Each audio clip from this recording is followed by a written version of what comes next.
দর্পণ, সহজভাবে বলতে গেলে আয়না। এই আয়নায় আমরা প্রতিনিয়ত নিজেদের প্রতিবিম্ব দেখতে পারি, বলতে পারা যে নিজেদের সাথে আলাপ করতে পারি।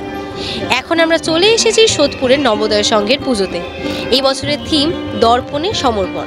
চলুন আপনাদের ঘুরিয়ে দেখাই প্যান্ডেল সজ্জা।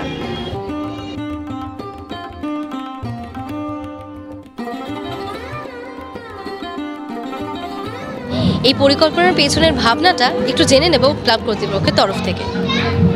নমস্কার। নমস্কার। আমার নাম কল্লোল চৌধুরী, আমি নবোদয় সংঘের কালচারাল সেক্রেটারি। আমাদের যে ভাবনা, সেই ভাবনাটা হচ্ছে দর্পণের সমর্পণ।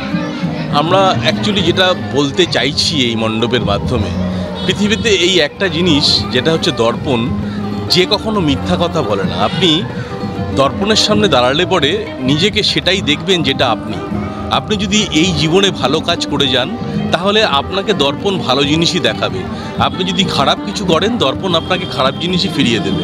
আমরা সমাজের কাছে এই বার্তাটা দিতে চাইছি, নিজেকে দর্পণের সামনে দাঁড় করিয়ে দেখুন আপনি সমাজের জন্য, আপনি জীবনের জন্য, পরিবারের জন্য কতটা ভালো কাজ করছেন। সেটাই আমাদের বার্তা এই পুজোর।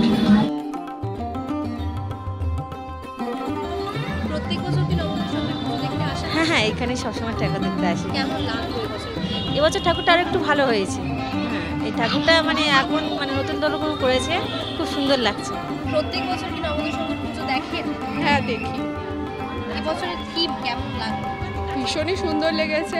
আগে তো আসা হয়নি, এই আজকে আসলাম আমরা চতুর্থীতে, তো ভীষণ সুন্দর লাগছে। অ্যাম্বিয়েন্সটাও খুব সুন্দর করেছে, কাছের বদলের ওদের যে ভাবনাটা খুব ভালো লাগছে দেখে।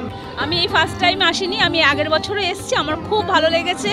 মণ্ডপের সজ্জা, প্রতিমা সজ্জা দারুণ, এক্সিলেন্ট, খুব ভালো লেগেছে।